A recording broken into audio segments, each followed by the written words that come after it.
Dark nightmare. Ennings. Female. Horror storyteller voice. No. Singing. Deep terrifying semiotic muscle. Loud industrial sounds echoing in darkness. Slow heartbeat. Rugged. Nightmare. Chase. I woke up inside the factory without remembering how I got there. Everything around me was dark, cold, silent. My head hurt badly. The only thing beside me was a weak flashlight. Its light flickered constantly, like the darkness itself was trying to kill it. Slowly I stood up. Broken toys covered the floor around me. Some of them were missing eyes. Others looked burdened. Then suddenly, a loud metallic bang echoed somewhere far away, followed by children laughing, soft at first, then louder, closer. I turned my flashlight toward the hallway. Nothing. Only darkness. But then I noticed something strange on the wall. Giant blue handprints. Fresh. Wet. Leading deeper into the factory. I should have left immediately. But curiosity pulled me forward. Every hallway looked endless.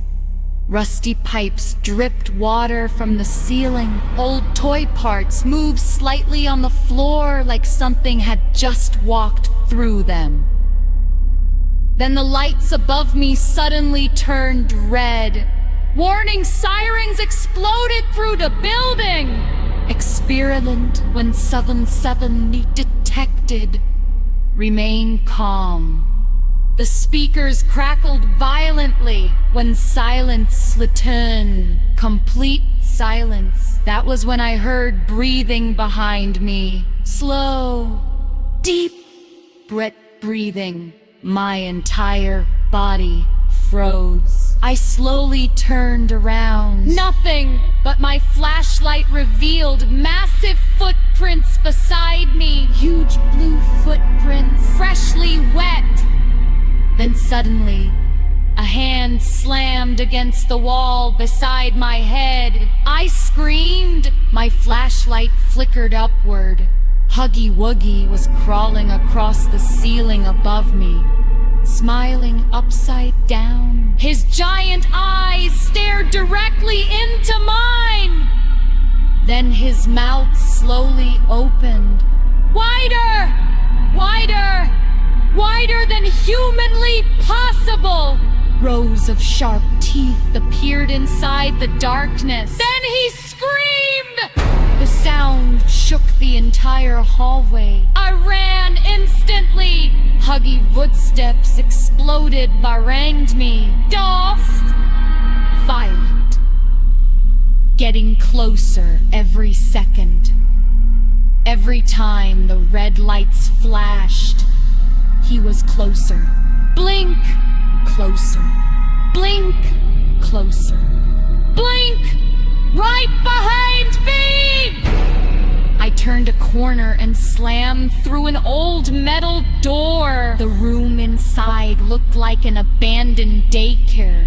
Tiny chairs were scattered everywhere. Children's drawings covered the walls, but every drawing showed the same thing. Huggy Wuggy smiling beside crying children. Then suddenly, one drawing moved slowly. Its head turned toward me. I backed away in terror. Then all the drawings started laughing together. Loudly. Insanely.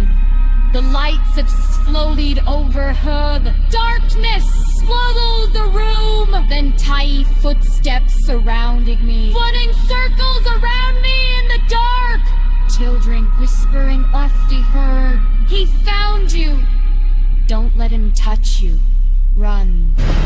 Suddenly, my flashlight turned back on. Huggy Wuggy was standing directly in front of me, completely motionless, smiling inches away from my face. I screamed and pushed past him.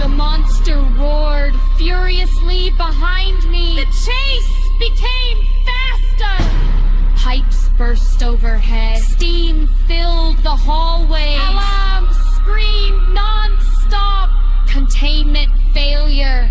I reached a giant conveyor room. Masses machines move slowly in darkness. Shadows crawl across the roof. Then suddenly all the machines stopped. Silence filled the factory again. Too silent. I heard scratching nearby. Metal scraping against metal. Slowly a whipped upward. Hundreds of poor eyes stared directly from the ceiling. Then the eyes clicked together at the same moment. Huggy Wuggy clam from above, landing directly behind me. I rode across the conveyor belts.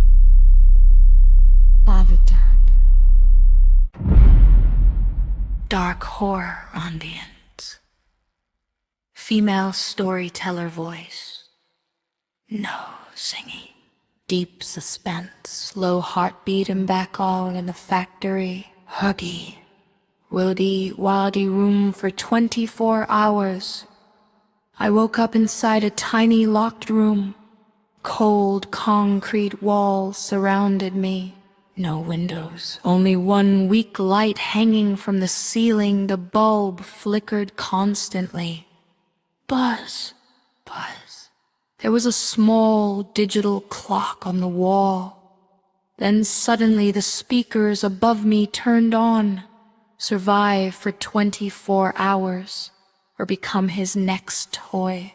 The speakers cut to static. Then silence.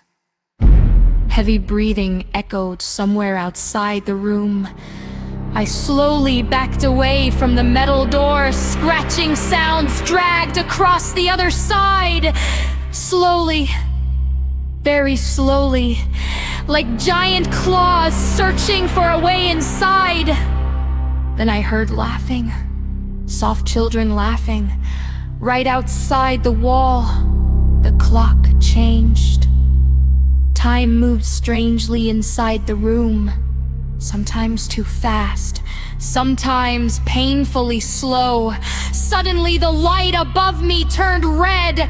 A loud alarm screamed overhead, and then bang! Something slammed against the door. Bang! Harder this time. Bang! The entire room shook violently. I covered my mouth, trying not to scream. A low growl echoed outside, deep, animalistic, hungry. Then the voice whispered through the speakers, "Don't let him hear you breathing." I froze instantly. My chest tightened. I tried not to make a sound. Slow footsteps circled the room outside. Step. Step. Step. Closer. Then suddenly, everything stopped. Complete silence filled the room. Too silent. My heartbeat sounded louder than ever. Slowly, I looked toward the small vent above me. Two giant eyes stared back from inside the darkness. Huggy Wuggy smiled from inside the vent. His long fingers slowly reached through the metal bars. I screamed and backed into the corner. The creature laughed softly. A broken, distorted laugh, like an old toy trying to imitate a human. Then he disappeared back into the darkness. The clock changed again. The room suddenly became freezing cold. My flashlight died completely. Darkness swallowed everything around me. Something moved beside me. Fast. I heard breathing directly next to my ear. Wet breathing. Slow breathing. Then a whisper. I can smell your fear. I ran toward the opposite side of the room blindly. The emergency light flickered back on. Huggy Wuggy was gone. But giant claw marks now covered the walls. Fresh claw marks, deep enough to cut through metal. Hours passed. Or at least I think they did. The clock continued moving strangely, sometimes skipping entire hours instantly. The speakers suddenly activated again, halfway completed. Subject still alive. And children began singing softly through the walls, a slow, creepy lullaby, distorted, broken. Not human. The room lights dimmed again, and toys started appearing around the floor. Small toy versions of Huggy Wuggy, one by one. None of them were there before. Their heads slowly turned toward me together. Click, click, click. Every toy smiled at me. Then all of them whispered together, "He's coming." The door suddenly unlocked by itself. Very slowly, it creaked open. Darkness waited outside. I should not have looked, but I did. A long hallway stretched endlessly outside the room, red emergency lights flashing overhead. And at the very end of the hallway, Huggy Wuggy stood motionless, smiling directly at me. Then the lights blinked. He was closer. Blink! Closer. Blink! Closer. Blink. Right in front of the door. I slammed it shut instantly. The creature screamed violently outside. Claws slammed against the metal. The laws shook. Dust fell from the ceiling. The clock changed again. Honey 3:59:50. Only 10 seconds left. I cried in relief. But aiming outside suddenly stopped. Silence returned. And the speakers turned on.